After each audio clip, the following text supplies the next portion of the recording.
It's that time of the week again, broadcasting from a beautiful basement in Burbank, CA. This is Frame Rate, and I'm your host, Kyle Pendleton. This is a show about the movies for people that love movies. We ain't talking about the business. We're not talking Oscar picks. We're talking about movies that moved us, 90% of the times for good reasons. This week, for some good, some bad reasons. Every week we have a topic, we do a ranking, we do a draft, or whatever we come up with. And we just chat about why we love those movies, or in this case, why we love watching these movies. Today, we're talking about the top 5 Taylor Swift movies of all time with our guest, my homie and coworker. And if you've been listening to this podcast, you've noticed how many people have been introduced as my homie and my coworker. But this time, it's a new homie and coworker, Kyla Ellis. Are you pumped? I'm so pumped, Kyle. This is the greatest day of my life, probably. At least top 3. Yeah, I'm so glad. It's also a top 2 day of my life. I will just I'm really doing a radio voice really strong right now. I want to note, but I also want to note for the audience that Kyla is wearing a Taylor Swift t-shirt, and she brought a Taylor Swift themed item that I would like her to introduce. I brought my Taylor Swift notebook, circa 2012. It's awesome. Is promotional images from the Red era. So you know that despite the fact that I am going to say some very unsavory things about Taylor Swift and Taylor Swift's filmography, that I am, in fact, a Swiftie and I do know ball. I have lots of notes, lots of thoughts. I've kept this as a relic of what once was. 12-year-old Kyla kept this. I'm smiling ear to ear right now. I'm so excited. So normally for the intro, I ask people 4 questions. For you, Kyla, we're going big. We're going 6. Holy. I know. 2 of them are going to be Taylor Swift themed, but we're going to start with the regulars. Mm-hmm. What's the last movie you saw for the first time that you truly loved? That I truly loved? Ooh. The last one I saw in theaters that kept me up at night was Long Walk. I really love that movie. Thought that movie was rad. And you ended up reading the book, right? I did end up reading the book. Did you finish the book? You didn't tell me if you liked the book or not. I have 3 chapters left. Oh, nice. Okay. I don't know if it's a laziness thing or I'm just saving the best for last. Well, I don't know if it's the best as someone that's read the book, but I do think you should finish it out. I do need to finish it. And I don't want to spoil anything. But you know what? It's a great teen dystopia. We're going to talk about that later. Oh, we will. Teen dystopia. But yeah, I think that was the last one that I saw where I left pumped. And I was so excited. Okay, outside of this podcast, what's the last movie you rewatched? I rewatched outside of this podcast. I'm trying to think off the top of my head. I think The Rocky Horror Picture Show. It's also just one of my favorite movies ever, and I think that it encapsulates everything that I love about movies. It's camp, it's ridiculous, it's completely incomprehensible for the most part. It's also a musical. These are all coming back to our themes because we're about to get into some musicals too. Oh, we will. Oh. Okay, so those are the normal 2 questions that I ask everybody on the pod, but I want to ask you, what's the last Taylor Swift album you truly loved? For the audience at home, it's not the new one. It's not Life of a Showgirl. Unfortunately, it's not Life of a Showgirl. It's not Tortured Poets. And it's not Tortured Poets. And it's mostly not Midnights either. Okay. The last album that I truly loved from Taylor was Evermore and Folklore, since they were released around the same time. I think that's peak Taylor Swift. That's her at her best when she was in complete isolation and all she could do was write. So I think that that's personally the last time that I felt something as a Swiftie. So I think that those are also big turning points in her career where she was going very indie with it, very singer-songwriter. And I think that's where she shines. But things have been up and down since then. I agree. You know what? I'm going to throw my 2 cents in on Taylor's that I'm always down for big pop hits. Sometimes I think they're bad, but most of the time. But I listened to those albums when they came out, and I was like, they're really great. And I was really happy because I thought they were really great. And she finally shed that notion of all that she does is write about her boyfriend. Yeah. And I thought they were really well written. And then I also thought Midnights, while it did include some relationship stuff, was also really about her. And I just think it's really funny how she won the Grammy. There was like so much praise on her songwriting, how she's developed as an artist. And then the directly next album was 31 breakup songs. She went, just kidding, I'm back. And I'll always think of that as an interesting career move. I think that also, like, I would say that I'm neutral to positive on Midnights. I think most of those songs are really, really good. And the best songs are the ones where she's really leaning into that, like, what does it mean to be me? What does it mean to be a pop artist? What does it mean to be famous? Like, those are always the best songs. And then she had what I can only describe as a manic episode directly afterwards. I do think that she's one of those, she's somebody who is really good at making a good thing out of a bad thing.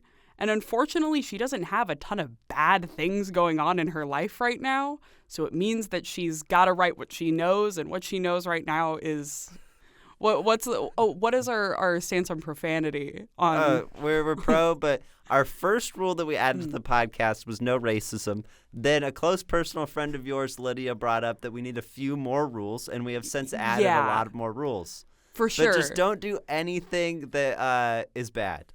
No, but cursing is fine. Okay, cool. I agree on those rules. Nothing bad and no racism I think are really good rules. Am I allowed to say that Taylor Swift can only write about getting dick down right now? Yeah, that's okay, fine. Cool. That's okay. fine. Okay, yeah, that's kind of... I like how our producer brought up the mic. He was worried. He was scared. He was the greatest form of Taylor's songwriting right now is about how excited she is that she's getting dick down. And you know what? There is some merit to that. It's just not my personal style. But very excited. I want those two. Our producer, he did bring the mic up to his mouth. As in a room of 4 20-somethings, I mean, like, nothing that we can say right now is like, I mean, whatever. But we can imagine, like, 10 years, whenever we're all popular and famous, and they find this random recording, and it's like, oh, maybe that was... I think that's the line. Yeah, don't. So the Vin Diesel episode episode can't air? Do you believe that air? Dick Down falls in that category? I don't think so. Taylor will also be 38 or 48 in 10 years or 12 years. And will she still be with Travis? You know... That's the opinion that's really going to get a shot. If we get famous, is questioning if she will actually still be together with Travis Kelce. That's the one that could get us killed. So we're moving off. We're not moving off. Don't answer that question, Kyla. No, I wish her all the best. I feel like she's in a really happy, nice period of her life right now. Maybe just not the most creatively inspired, and that's okay. Yeah. Anyway, so those were our 2 extra Taylor Swift questions. But now we're back to our normal ones. So, Kyla. Yes. Jurassic Park is real. Do you go to it? No, because going to normal zoos kind of makes me sad. Okay. Now, follow-up question. Jurassic Park is real, but it needs to be in a big city. What city are you putting it in? Who are you saddling with Jurassic Park? So, and is this like Jurassic World size? Yeah, it's huge, massive. Okay, so... And it's functional most of the time. And they are making the Indominus Rex and other crazy things. I'm trying to think of a city that is large enough to handle all that. I have my answer, if you want me to go first. But yeah, I want to hear your takes. You can't pick the same city. I think, to my mind, Miami. Like, you got to go to the club to 6 a.m. and then see a T-Rex at 7 a.m. Like, there's no city that can deal, that just won't question the ethics, that will party harder than they need to, that can get the job done, like Miami. You know what? That's a really good point. If the dinosaurs escape, like, who cares? Like, it's Florida. I think they'd be down. I think that I like know some people from Miami. Like, I think that Florida is the only state in the union that could possibly be able to, like, put up with all of the bullshit that comes along with real life dinosaurs. I feel like a real life dinosaur like running down the street and terrorizing people is just like a normal day on like the Nextdoor app in Miami, you know? Like I like, think it could happen. Like somebody's just checking that to see if anybody's getting rid of some moving boxes or like looking for a lost cat, and then they're like, huh, Velociraptor again. It happens all the time. The pterodactyl get in the tree and ate my cat, and you're like, that really sucks, but that's a Thursday. Yeah, but you can't handle the smoke. Get out of Miami. You can't put it in Miami. Where are you putting Jurassic World? Oh man, Where are you putting the park? I think you chose the perfect one. I think I'm biased, and I'm gonna say Los Angeles, but you're gonna drop it directly in the middle of the valley. I think we need to generate some traffic out there. You know, I think that'd be pretty awesome. It's the competitor to Disneyland. It's just way more dangerous. I think, and then we can go back to San Diego and we'd be like, now really fuck your SeaWorld. That's an excellent idea. I think that I'm biased. I'm biased to Los Angeles, and I would like to see the dinosaurs in the ideal situation in which they're being treated fairly, which I guess in Jurassic Park that's not necessarily the case. It's not really even possible, I would say. No, I don't think so.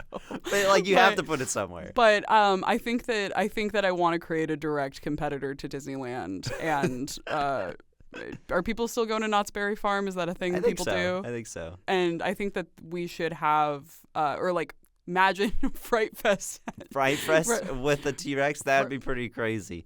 Okay. I'm ready. We got one more question before we go into the Taylor Swift-a-palooza. But this one is about Taylor Swift. Mm-hmm. 2 years ago, maybe 3 now, but I'm pretty sure it's 2, she announced that she was going to write and direct a movie, and her quote was that she was going to write and direct a movie about real people with real problems. Oof.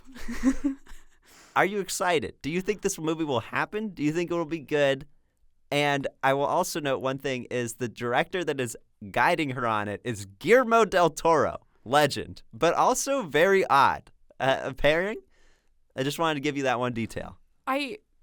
No shade to my boy Guillermo, but also brother doesn't usually make stories about real people with real problems. So I don't. I can't think of a single Guillermo del Toro movie that is about that. No. So it just seems like an interesting choice. Also, him being homies with Taylor Swift is also a little strange. I think that Taylor Swift is so removed from reality due to being a billionaire that I cannot imagine her being able to write something about real people with real problems because she does not have real problems. And I think that the closest she has ever gotten, I think, is Folklore and Evermore. But she can only write about COVID. Yeah, and she can only really write about she wrote this spanning story about this love triangle between these teenagers because the last time she was a normal person was when she was a teenager. Yeah. So she can only conceptualize what it means to be normal when in that context. So no, I'm not particularly excited. I am excited for the media buzz around it, and I'm excited to see it in a theater because I think it's going to be an interesting experience. Do I think it's going to be a good experience? Not necessarily. The only thing I will say is that I think this is one of the only few people that I would recommend that their movie should actually be really close to their life. I think it would be most fascinating if she just wrote a story about what it was like to be the most famous person on the planet from the perspective of the most famous person on the planet, arguably. Shout out the K-pop stars. But I think it's actually sounds a lot worse if she's I'm going to write something about a 25-year-old that has no money. It's Taylor, that wasn't you. No. You weren't even close to that. So I think there's also something to be said about she has the single most unique experience of the world or in the world of being so astronomically famous that you actually are one of the only people who could write that story. Yeah. And you're choosing not to. You're going to go a completely different direction. And I think that I think that she could have potentially make something interesting with that. I do think that one of the direct inspirations for Life of a Showgirl is The Last Showgirl, the movie, the Pam Anderson movie, because there's a million allusions to different movies in this last album, I mean, my theory is that father figure is directly referencing Baby Girl. Oh, yes, you have said this. Which means that she's clued into movies right now. She's watching the A24s, and I think that she's trying to find movies that she would like to replicate. It's just really funny that it's Baby Girl, the Nicole Kidman Harris BDSM Dickinson, movie. yeah. Also close friend Nicole Kidman too, which I find really interesting. But yeah, that's a side tangent. But I do think that she's doing her homework, is my point. So now with that discussion about Taylor Swift's potential future filmography, let's dive into her past as an actress. We're flying in on that private jet. We're there. She's really only in 5 movies as an actress. Mm-hmm. So we've watched them. The audience, they might not know them. We might not love them, but we're here to talk about them. But I'm letting you rank it. So gotcha. So it could be on whatever axes, any metric that you want. But I'm letting you say 1 to 5 where we started, Kyla. So I'm personally ranking these on a combined axis of quality. Is it an enjoyable movie? Is it a good movie? And also the level of iconicness. We're going to start at the lower end of those. I actually think that the first movie that we're going to talk about is arguably one of the better movies on this list in terms of quality. It's still questionable, but I at least enjoyed watching it over any of these other movies. Actually, one of them I'll save for later. And then I think that our final pick, I think, is the pièce de résistance. It is because it is the combination of iconic for her, enjoyable to watch, and awful. And it's perfect. So I think that the first movie that I want to talk about is The Lorax from 2012. Oh, hell yeah. It is, for me, it's a nostalgia bomb. I'm 25. It came out during the peak time to watch a Illumination movie with heavy social commentary that falls apart upon any amount of scrutiny. And Taylor is in it for, she doesn't really have screen time because she's voice acting of 5 minutes, roughly.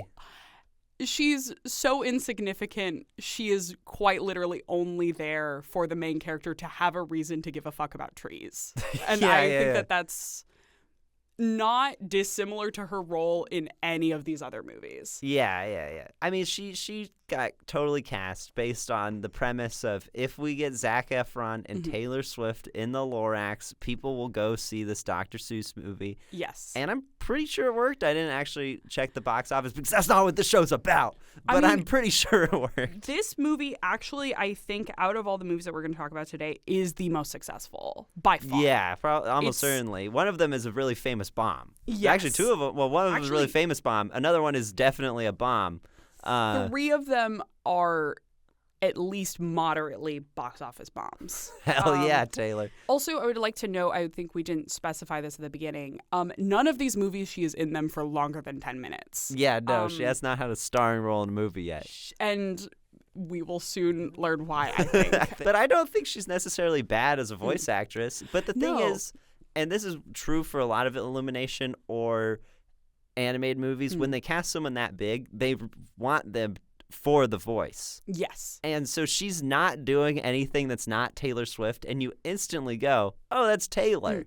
So it's not really a display of talent, but she delivers the lines in a way that's not oh, she's bad. It's the most serviceable. She's in this movie for the marketing. Yeah. Which is always kind of sad to think about. She might have taken it because she likes the message or something, though with the private jet stuff, she might have forgotten that message. It's been a long time. But anyways, she's not, I don't think she's terrible in this movie. And I when I watched it multiple times, and in my life, I've always gotten a kick out of Danny DeVito as the Lorax. I think that he is by far the best part of this movie.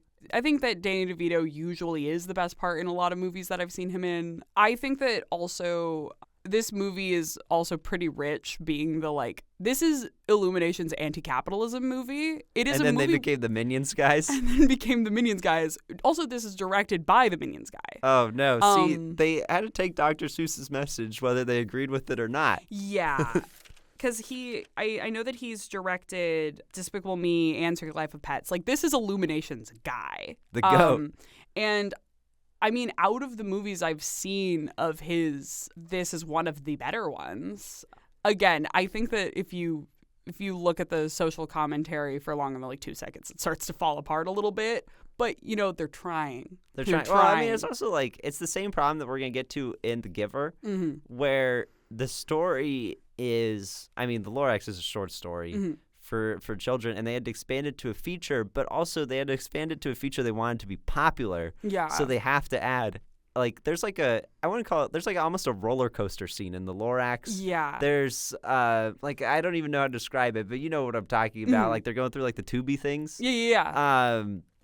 Vaguely, if that made any sense to anyone, but and then The Giver, which, sorry, I spoiled the movie that we're gonna get to soon. They also added some action sequences to that, and I think that it's because though they weren't adapting those books to adapt the books specifically with their message. They were like, these books are read in schools, they're popular, but we also need to make it a very marketable movie. And I think that's why the Lorax like falls apart. Even though Danny DeVito is like funny as the Lorax, he's definitely the right choice for it. I watched this movie on like an off day in AP Environmental Science. Like we did like a, we like finished one of the tests, we did this. And then the next day we watched a John Travolta movie that I always forget what it's called, but it was about like it's like a true story of like a real life oil spill, or like people were poisoning the water, and he's a lawyer that does like injury, and he's like a bad guy, and he has like a come to like realization that he could like do good things with his life. But my teacher split the days, so we did half the Lorax, half that movie. Then the next day we finished the Lorax, then we finished that movie, and I don't think there's any more perfect way. And that wasn't the only time I've seen the Lorax. I saw it with one of my cousins because she was a big Taylor Swift fan at the time. But yeah, that was just kind of like, to me, just a really funny event that happened related to the Lorax. I think that the Lorax also, I appreciate it for what it is now more than I appreciated it for what it was at the time, because I think that right now I'm like starved for any amount of like social commentary for children. I feel like we're losing the art of the kids movie. Yeah, we're losing the art of you should care about trees for children. Yeah. So I don't care that it's heavy-handed. Let it happen. So Kyla, you get saddled with the child tomorrow. Are you forcing them to watch the Lorax? I think that we can talk about the Lorax. We're gonna have to have a conversation afterwards about like the commodification of needs and like how effective is it that O'Hare is bottling air and selling it to people when the characters still also can continue to go outside and breathe air. I think that yes, I will have them watch the Lorax, but we will.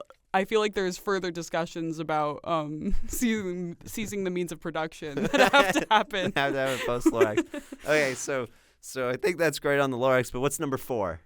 Oh, number four on. Oh, also, I think important to note is that almost every Taylor Swift movie that we are going to talk about, she sings for a portion of it. Oh, yeah. Ironically, one of the few that she sings the least in is the Lorax, which is a musical and actually a kind of good one.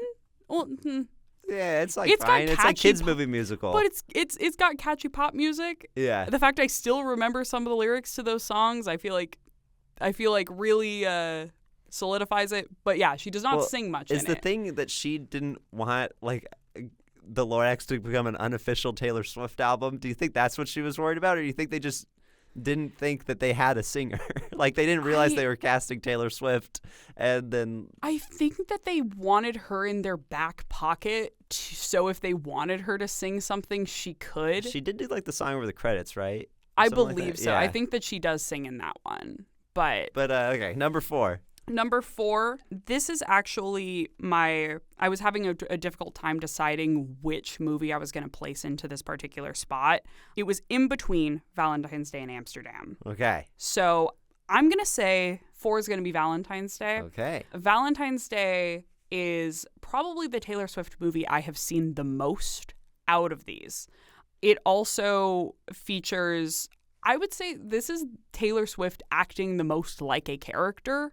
Yes. And it doesn't feel as much like a cameo. She's playing a character that kind of doesn't matter. Like, she doesn't actually necessarily affect the overarching story that much, but she is playing a character. I think my thing with Valentine's Day is I agree she's playing a character, but it's one of those ensemble movies where, it's going to feature 40 people. But I think this one is so overstuffed that no character ends up feeling like even a lead. They have like Jennifer Gardner, Bradley Cooper, Ashton Kutcher, Anne Hathaway, Taylor Swift, Jamie Taylor Foxx. I almost forgot about Jamie Foxx, and none of them really feel like that actually consequential because there's so many that the screen time is so diluted. Yes. This is the ultimate 2010 to 2011 like super team. Like this is the most famous people that existed on Earth at this time period. And there were a couple points during this movie where I questioned, I think the entire budget was just them. Because genuinely there is not much else going on for this movie. There's a couple points with which I was seriously questioning. I was like, I've seen these actors in other movies, right? Like they are really good. Like I've seen Jamie Foxx act and he's so bored in this movie. But the only thing you really need to know about the plot is that everybody's plot intertwines with each other. It's one of those movies. It's one of Gary Marshall's holiday movies that where everybody knows each other, but you don't know that at the beginning. And that's the movie magic. That's the movie magic. And then it's that same Love Actually was so popular that they did it for the next 10 years off and on. They did New Year's Eve. They did Valentine's Day. There's probably 4 others. I think there was another Christmas version of Love Actually, even though that was already at Christmas. I forget what it's called. And I don't think this one's the worst. I don't know if you've seen New Year's Eve.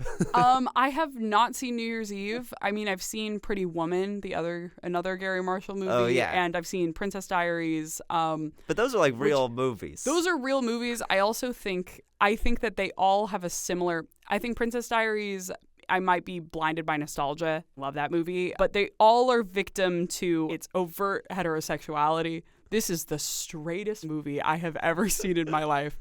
And I mean that in the way of just women act like women and men act like men. But there technically is a gay character in it. Oh, yeah. The football player. Yeah. Yeah, I think of Valentine's Day particularly, and I'll give Love Actually some credit. The characters, even though that's also a really straight movie, the characters at least feel different than each other. Yes. The relationships and the context feel different. And Valentine's Day, though, it's literally Valentine's Day, so it should all be about love. But I think they made a miscalculation in how repetitive it was going to feel. And also, Ashton Kutcher, get off my screen. At all times, any day of the week. Yeah, I think that it's a very sterile sort of movie, and it's got quite a few, I think, missed opportunities for interesting characters. I think that the most interesting plotline for me was Anne Hathaway plays a phone sex operator. Oh, yeah. Her and Topher Grace are Topher Grace is in the movie. It's a real 2010 movie. 70s show reunion between him and Ashton Kutcher, but I don't remember if they ever cross over in this movie. I don't think they do. They might. Don't remember if they do. I'm going to be completely honest. But basically the character that Taylor plays is neighbor to Jennifer Garner, who is dumb. Oh, yeah. That's kind of her whole thing. They do not have her sing in this movie, which honestly is kind of welcome because they make her sing in everything else. But they do make her do a silly little dance because it's funny because she's awkward, which was kind of Taylor's bag during this time period. I actually think this is, as we said at the start of this Valentine's Day discussion, this is her most character that she's ever played, and I feel like she could have probably been a bit part awkward girl player in other movies. I think she actually does come across as genuinely awkward, and not awkward on screen. I think she's fine on screen, but the character is clearly awkward in the context of the characters. And you know what? it's a better decision of what she did of becoming the most famous megastar in the world. But if she wanted to be an awkward bit part player in teen movies, she could have got 8 years out of that. I think that she really, really, really, truly wants to break into being a serious actress.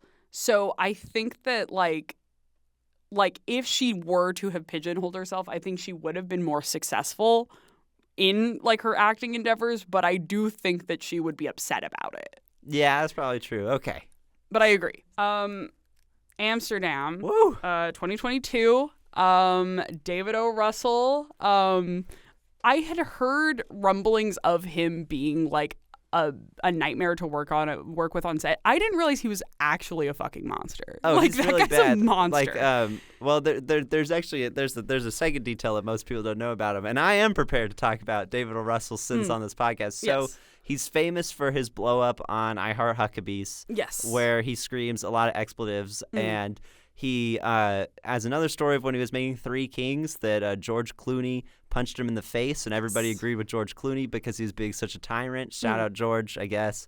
But the main thing is that in I wouldn't call it a memoir. It was he wrote about himself for about 3 pages in a magazine one time, talking about what he's been up to, and it included a supposedly funny story of him groping his niece. Yeah. So we do not support David O. Russell. No. And this was all publicly available information when Taylor Swift signed on to do this movie, Yes. which I think is one of her most questionable moves. I think that she's had a series of extremely questionable career choices. This is one of the few that I'm like, come on.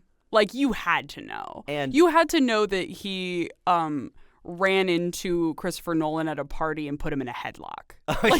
Yeah. Because he supposedly tried to poach Jude Law for Memento, which I think is objectively hilarious. And Yeah. it's just like, this guy is just so unspeakably evil. And there's also should be noted at the time, Christopher Nolan was not like a famous guy, but David O. Russell had success. Like, Yes. Christopher Nolan was on his second movie, so he's just like, so that's what he does to the people he thinks he could get away with it from, and it does Yes. not seem like things have changed. No, I think that there's like I have like a big question mark over my head as to just like how he keeps getting signed to do more movies, especially after, because I think he's technically still about to make another movie. He's currently making a movie called Madden with Christian Bale and Nicolas Cage. Which I can't imagine why anybody would be willing to work with him, especially after this movie bombed. This movie, huge bomb. I guess the thing is, so this movie was huge bomb. Before that, Joy with Jennifer Lawrence was where she decided she was not going to work with him again. Was like financially moderately successful, and it was critically middling. But before that, he had a streak of 3 or 4 movies that did really, really well, with the most notable being Silver Linings Playbook, helping Jennifer Lawrence win an Oscar, getting nominations for everybody, making a ton of money, still kind of remembered. So he had some hits in the 2010s, and this is his first like massive bomb. But the thing is, he's also a bad guy, and I don't really think the Nicolas Cage Christian Bale movie about John Madden is geared up for like fully success. But I also want to focus on how bad this movie is, especially compared to like, I know he's bad, but other movies he's made have, I think, been good. But this movie, first of all, it's called Amsterdam, and it takes place in New York, which is, I think, hilarious. That's not actually what makes it bad. I just wanted to point that out because it's hilarious.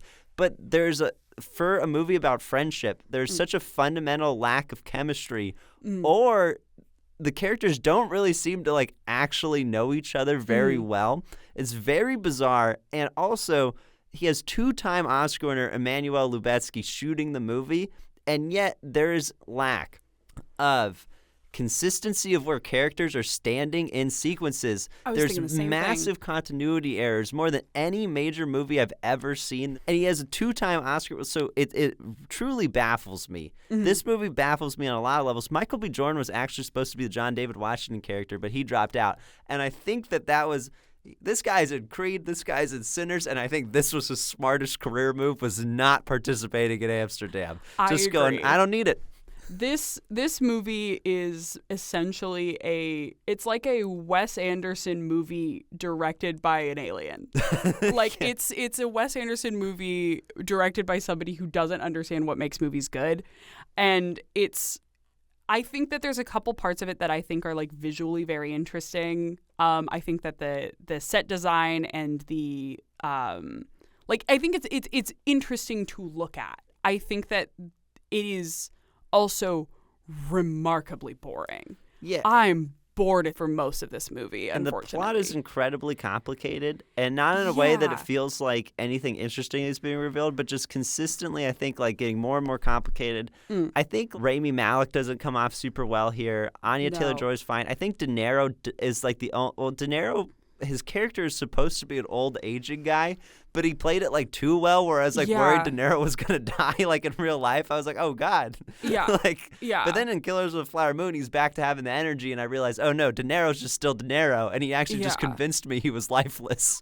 Like when I was watching this movie, I rewatched it with a friend, and I was telling my friend, I was like, I don't remember a lot of what this movie's about. I remember a guy dies, and I remember they're investigating his murder. I remember the FDR is somehow involved.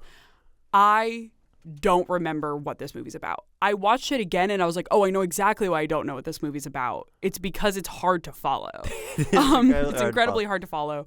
I thought that the most interesting parts of the movie were when the three main characters are all interacting with one another, and you start seeing that they're supposed to have this chemistry. You can tell that they're being directed in a way where it's making them difficult for them to, because these are all extremely talented actors. Like I The main genuinely, trio, just for the audience, is Christian Bale, John David Washington, and Margot Robbie. powerhouses, and they all seem very confused to be around each other. Yeah. I think John David Washington should have been the main character more fully, and they should give everybody more defining stuff. So they could be Christian Bale as his best friend and Margot Robbie's his girlfriend, but the best friend and the girlfriend just get along. That's a fine dynamic. Yeah. But they didn't nail it. There's a lot of interesting scenes in which, like, I think that one of the most interesting scenes for me was there is a scene where the two men are like actively dying because they're like riddled with bullet wounds. Oh yeah. And they're just like holding each other, like touching each other while Margot Robbie is pulling bullets out of their backs. And I was like, what am I watching?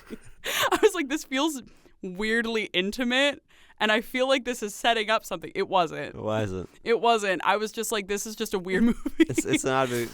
I'm gonna give you a quick quiz. Yes. I'm gonna name you a couple people, and you're gonna tell me if they're in this movie or not. Chris Rock. Chris Rock is in this movie. He is. Michael Shannon. Michael Shannon is in this movie. Jude Law. Jude Law is not in this movie. Okay. Taylor Swift. She is in this movie, which is why we're talking about it. For a total of like 2 minutes of screen time. And then she gets, spoiler alert, murdered. Absolutely brutally murdered. This scene in which Taylor Swift dies is one of the like strangest death scenes I've They should ever have just seen had a in a good movie. shot. I genuinely, because she Well, I comes guess it in. needs to be a cover up for the plot, but never mind. Yeah, for those who haven't seen it, which I don't recommend that anybody watches it. It's really just boring. This is also very frequent with her, is she's always like distressed somehow, and she's like flailing her arms around. It's a very common Taylor move. I think of the 5 movies, this is her worst performance. I agree. It's hard to watch. It's frequently very hard to watch. I think she's better in everything else. I agree. But anyway, keep going with the breakdown of how she dies. And she's very distressed about the death of her father, and she's running around the streets of New York, and a guy hears her talking about the death of her father and that it may have been to cover up some sort of political ploy. And a man leaves a restaurant, comes over, and pushes her in front of a car, and she is run over. And it is actually, and it's not graphic. It's not gory, but it's graphic. I would say it is graphic because you watch the car run over her body. And then there's a very awkward exchange where people are blaming each other and they are holding her purse, so it looks like they had pushed her in front of the car.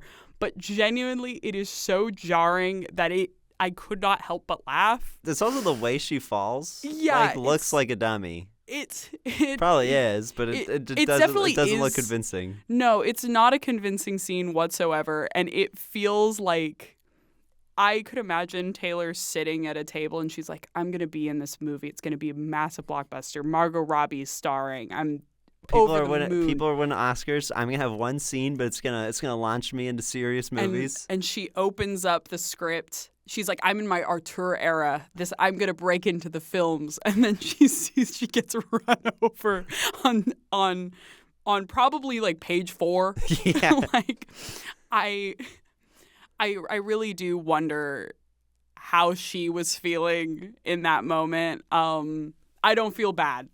Yeah. I don't feel bad you signed on to work with an actual monster. So yeah. I think that's her comeuppance. I think this is the most questionable decision she's made. Okay, but let's move on.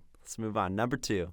I would also like to note that Amsterdam is mostly based off of the real life conspiracy in American history called the Business Plot. Which was a conspiracy to overthrow FDR and then instate a fascist dictator fashioned after Hitler and Mussolini named Smedley Butler, who is a real guy. I'm glad that didn't happen for America's sake, but I wish they got a little bit closer so that more people would know about this. I really wonder why the name Smedley hasn't caught on. Yeah, who could guess?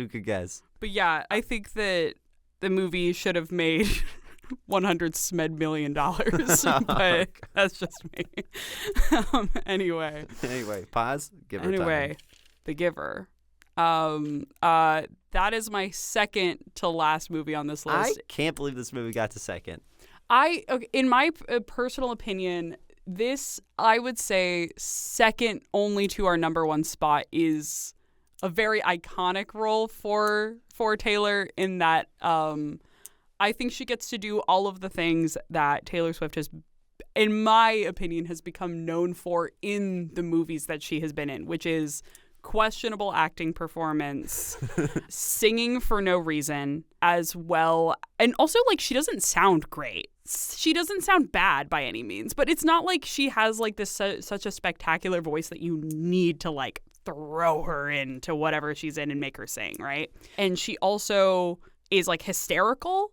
I feel like she's always hysterical in these. Yeah. I mean, in this situation, for good reason. I mean, the character at least makes sense in this movie, and she's not necessarily a caricature.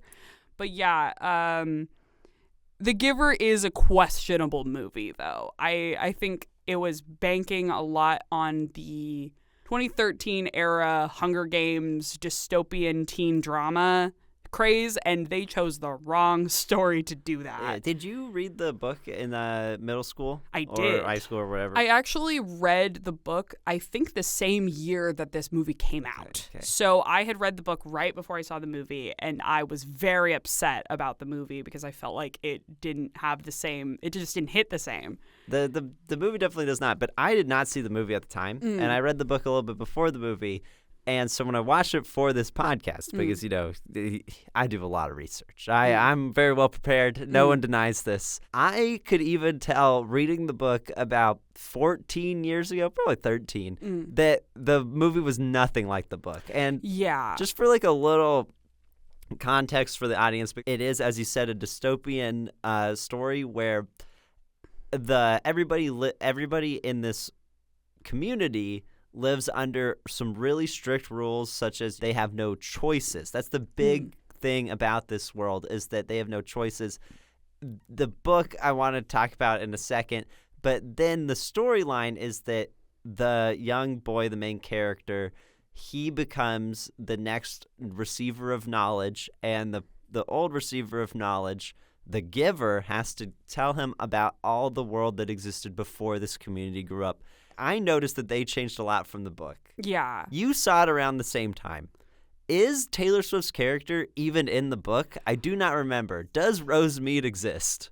I don't remember her being in the book. Okay. So I think that she was added to the movie to give more emotional impact. I unfortunately don't remember if there is a daughter character in the book. The but Meryl Streep character was added too, right? Yes. And then the whole escaping sequence that's added as well. Yeah, it's so different. It's similar to the Lorax where they wanted, I think, to make it more marketable. So they added there's two huge questions I have about the actual filmmaking in this film. And that's the fact that the first half of this movie, it's not half, it's about a third, is in black and white. Yeah. And it's very clearly that it's a filter. Yes. But when you look at every window in this movie and how overexposed it is and how it's literally blowing out the image. Yeah. That never happened in old black and white movies. I mean, I'm sure it happened, but they knew how to film in black and white. I think that they put the black and white filter on, and I know that because that's kind of how the book is written. Is the Lois Lowry, the author, she starts describing more and more color as the book goes, and it also changes from third person to first person. So I get that I'm sure they had this plan to do this. How poorly they executed the black and white section and how utterly terrible it looked is fascinating to me when that had to be the plan. And the other thing is the stock footage montages of when he's learning people's feelings. Because it should be, and they do a war sequence that does not come off well. It's just poorly made, of Jeff Bridges and the actor that plays Jonas in seemingly the Vietnam War. And that sequence is what those sequences should have been. Yeah. A visual representation of him learning. Same with the sled. But they also keep intercutting it with the worst stock footage of often real life tragedies where you're like, oh crap. It's nuts. Yeah. I think that it really shows both. The movie is slop, but it also really does show that this story is just completely incompatible with being on screen.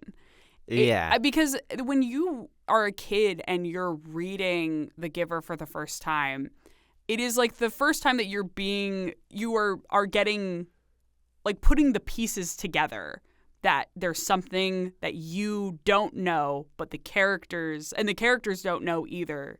And it's that they do not see color. And the whole time at the beginning of the book, you're like, oh, I know that something's wrong, but I don't know what it is.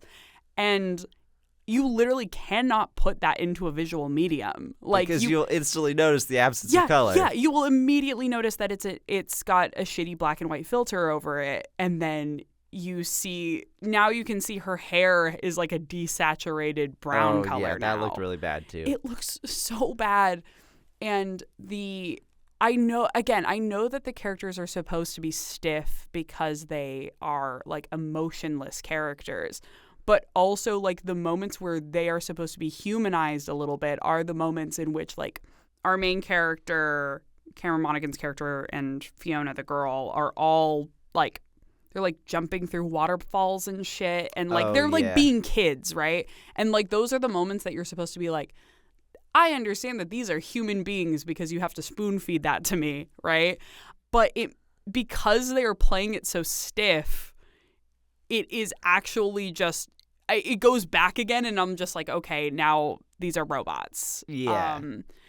And again, I think that this story is just completely incompatible with being on screen, and they were so desperate to make it that they forgot that they were supposed to be making a good movie. I think the other thing about this is that I think they didn't miss the point of the book, but I also think they missed one of the I read this book at middle school, and I still remember that there was an entire chapter after Jonas learns that he now has the ability to lie. Where he's struggling with, has everybody been lying to him the whole time? That is a fantastic dramatic moment that they just completely leave out from the story. And the lack of drama to the story, because other than the one scene where his old friend Asher is flying the drone at him, there's no actual feeling of peril. Yeah. The story just kind of goes without ever, it just goes scene to scene.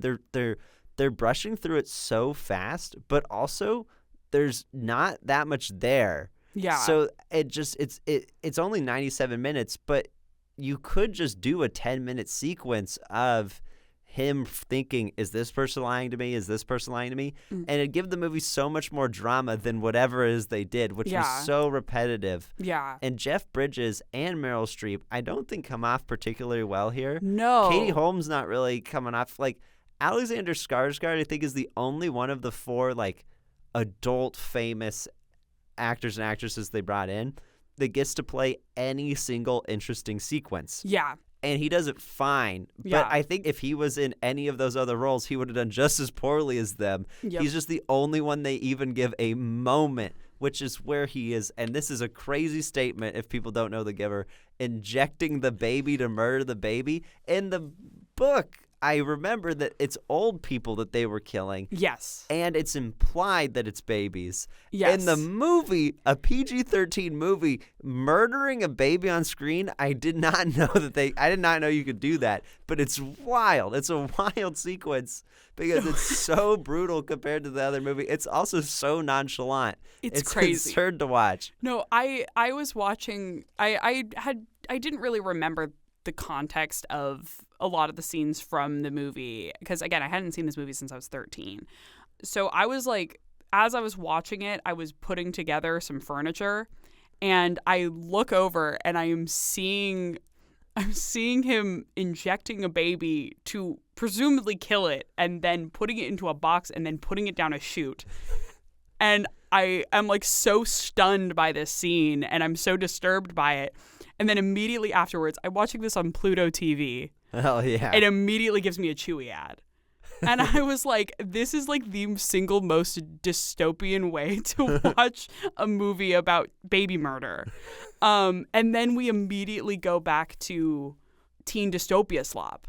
Yeah. And I think that it's a very disorienting movie to watch. It's an experience. It's for what we're describing, it's surprisingly boring. And I also want to note that I think we spent as much time on Taylor Swift being in this movie as she was in this movie. Like by percentage, I think we nailed it. Taylor plays Jeff Bridges, the Giver's daughter, who was the previous receiver, who couldn't handle being the receiver. The ending of Taylor's character is that she elects for like suicide. Yeah. She chooses euthanasia? she chooses to kill herself. Yeah. I think that in this, I mean, I think I would assume that she would know that she's killing herself at this point because she has already received the idea of death. Yeah.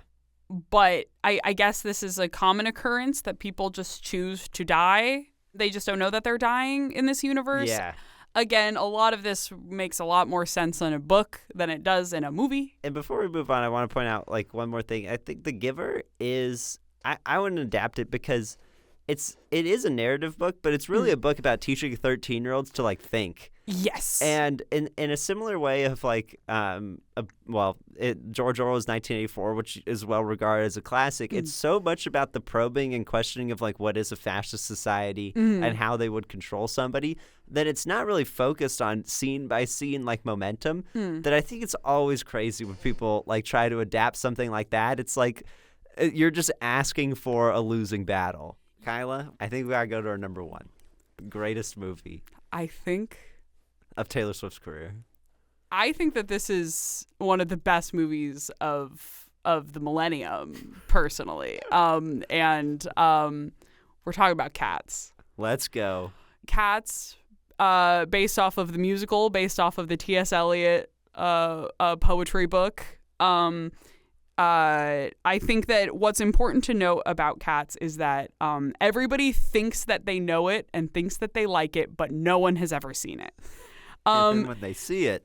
And then when they see it, they're always disappointed. And I'm talking about specifically the musical because it's just one of the most famous musicals in the world, and people know Memory, the song Memory. They know Andrew Lloyd Webber made Phantom of the Opera, so it must be good. And then if you ask someone to describe what is the plot of Cats, not a single person could tell you. Oh, no. Except maybe me.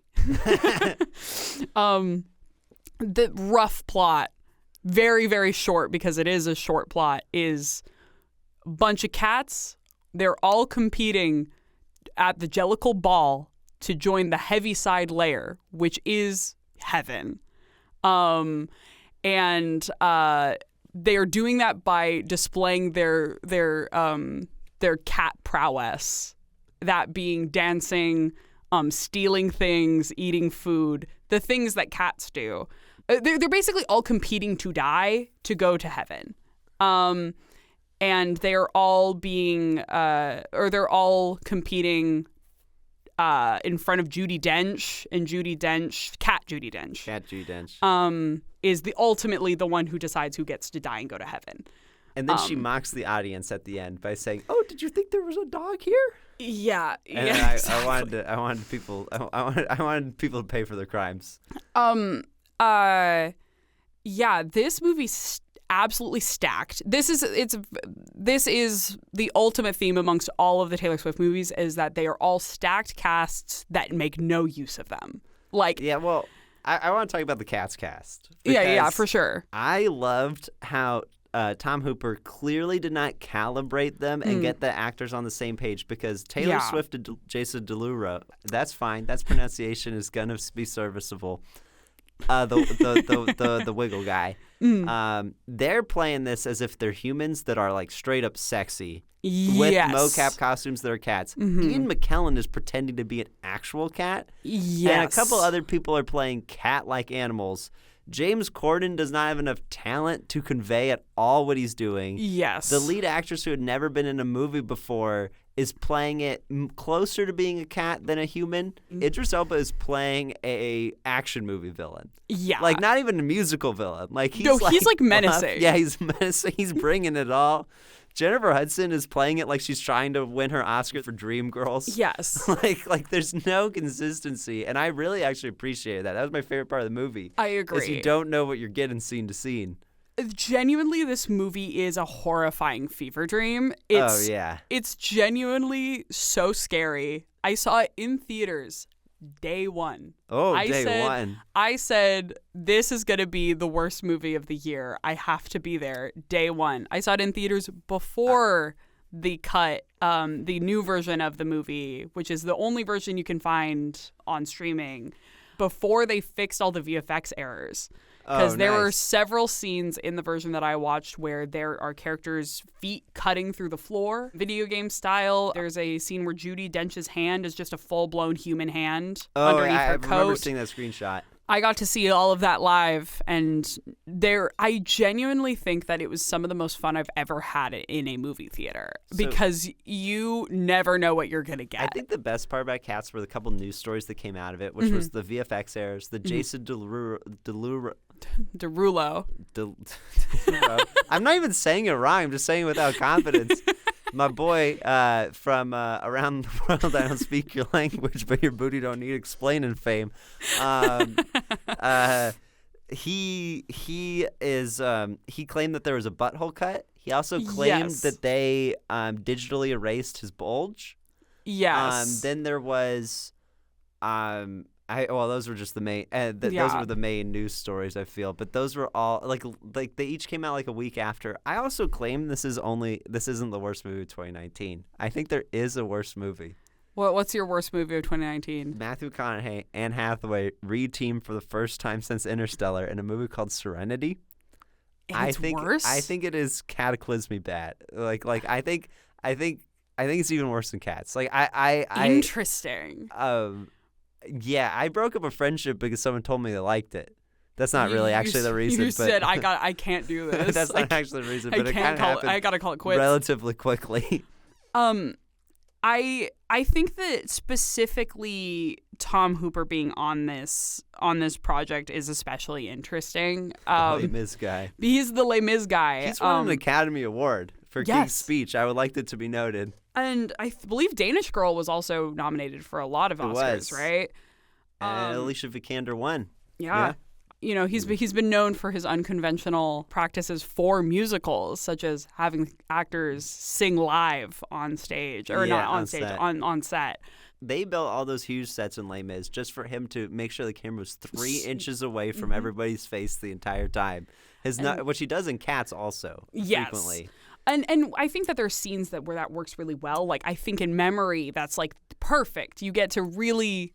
So go at it. My claim is that because Jennifer Hudson nails memory by so much, it makes this movie better than Serenity. That is my sticking point. You know, I'm willing to believe that because I will say her performance of Memory, I was able to look past the fact that they turned her into a scary anthropomorphic cat. And I love the cat snot like dripping down her nose. Perfect. It's hilarious. I think that it was a really, really unconventional choice to have them all undergo experimental procedures to become anthropomorphic cats, but I really appreciate their commitment to the role, you know?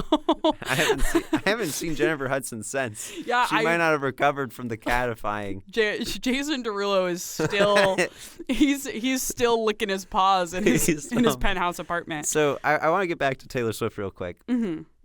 This is like the best dancing she's ever done. She actually pulls off the moves. No, I think that this is the role that Taylor was born to play.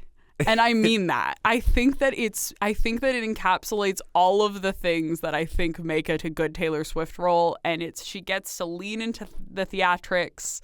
She gets to sing and she sounds pretty good. And I think that her being in a really, really, really bad movie that is iconic is almost better than her being in a really, really good movie and being mid. Yeah. You know? Yeah.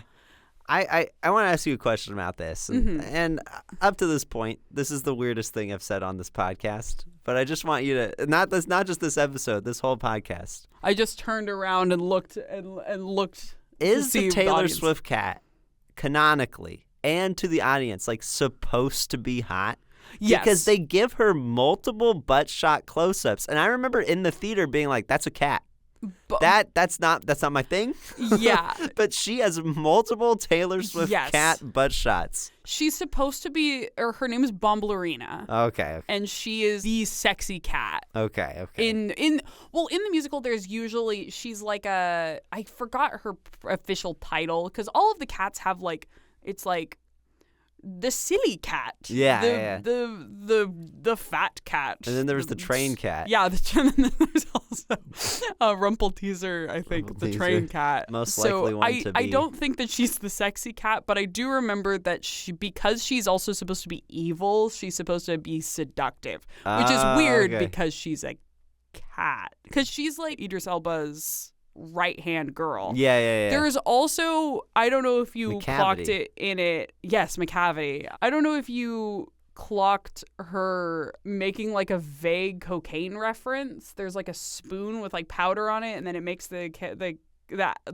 cat's like high because it's like catnip. Yeah. But like she has like a little spoon. Yes. Interesting. It's just a very interesting choice that they've made. Think Tom Hooper pitched that to Taylor? You think Taylor came up with it? You think he's the screenwriter? Where do you think that one generated from? I am a Cochlear believer. I believe. No. I will be completely honest. That might be a Tom Hooper edition. Taylor famously is not a fan of cocaine, which we've come to know in her most recent music when she name drops coke in one of her songs. I think that Taylor comes out the best in this movie that she does in anything else, because absolutely none of the problems with cats had anything to do with her. That's fair. And I think that she can't say the same in a lot of the other movies that she has been in, where she is one of the weakest links. And I'll say this about, I think that in Valentine's Day, I would extend this probably to The Giver and The Lorax we mentioned for sure, were all plays that I think she got hired for the marketability factor. Yes. Cats has a stacked cast, but I think they probably hired her for the musical factor. Yeah. Because they actually use her for the musical. And the other thing is, Tom Hooper was coming off a lot of success before this movie. So this is also one of those things where I understand why she was like, this guy made Les Mis, he made King's Speech, he made Danish Girl. If he's doing Cats, it'll probably be good. I think this movie made sense for everybody a part of it to be in, and I am sure on day 3 of working on it, they were like, oh God. I don't think anyone made it through the process convinced it was going to be good. Yeah. But I could see why everyone made the decision to sign on. It's like Tom Hooper had Heat. It's one of the most iconic musicals ever. And if he's saying, I'm going to make it good, you go, sure. And if you're Taylor Swift, you go, I'll bring the singing. I can do my part. Yeah. She did. And Didn't help. I think that there is just this is like The Giver, where there is no universe in which this story would have worked. Like, I genuinely think that, because I think you would have had to completely change the entirety of the story to make it a good movie. And I think that, because I think it works best on stage. And in my opinion, it doesn't even work that well on stage. I think it's only cool because you get to see people doing like fucking acrobatics. Because the music isn't great. It's really repetitive. The characters are completely unmemorable except for Mr. Mistopheles. That guy rocks. The magic cat, he's awesome. Also important to note, there is a song that was written for this musical by Taylor. Oh yeah, that was her Oscar play. Yes, that was her Oscar play. I do believe she won a Golden Globe for it, called Beautiful Ghosts. I actually think it is a perfectly fine musical theater song. Awesome. I think that if that became her new gig, I think that she would be pretty successful at it. Well, she's made multiple songs for movies that have been very clearly Oscar plays. Yeah. And the Academy has not accepted it. She clearly is hungry for that Oscar. I mean, she tried to get multiple of her music videos as eligible for short film categories. Yes. And unlike the Grammys, which have awarded her Album of the Year 4 times, the Oscars have completely shut her out every time. And I think that that's what she's teaming up Guillermo del Toro for. I think that she's not going to stop. No, I think that she is very much intent on world domination, and that includes getting her EGOT. Yes, I agree. And unfortunately, she just has had a very poor track record with movies. Also, I think that this is also not the first movie that she has technically tried to work with Tom Hooper on, because she did audition for Les Mis. Oh, I didn't know that. For the role of Eponine. Okay. And she was talking about... You about... got to fill me in on the Les Mis character's name. Who played Eponine in the movie? Is that that's not the Anne Hathaway role, right? No, she's the Eddie Redmayne's character in the movie's direct love interest. She has I mean, he's actually in love with somebody else.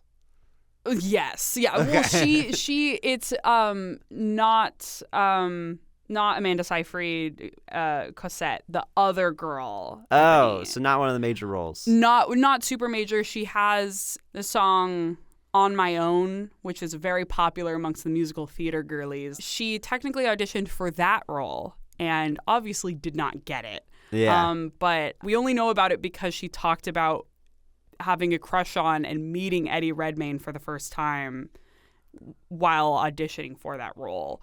So I think that she's probably auditioned for a lot of things that she hasn't gotten. And I don't know how much of her poor acting is just she's not a good actress and how much of it is just she's on these projects with extremely poor directing. I don't know. I think she actually does extremely well in Cats. I think that this is her best role in that she just does what she does best. She's dancing, she's singing, she's doing a little jig, doing some vague drug references that are okay for children. And you know what? I think she thought that this was going to be her big break into musical movies. So too. And unfortunately, it didn't work out for her. But I do think that this is the ultimate Taylor Swift movie. Because also, she was doing lots of promo for it. I don't know how much of that was contractually obligated and how much of it was true love of the game. Love of the game. But she was all in. So I think that she did truly believe in this project at one point. And I think that most of the people who were on the movie did. But I think that this movie, I think we can send it to the Heaviside layer. And it has won the Jellicle Ball of this podcast. I think it has too. I know that you wanted to. I know that you said something about cats' names. Cats' names. I found a cat's name generator. Oh, let's go. And it's according to your first and last name, and then the first day of your birthday, or the day of your birthday. Excuse me.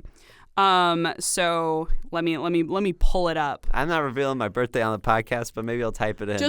Can you give me the day or choose your favorite? Actually, just choose your favorite number. All right. Well, those are the same number. So.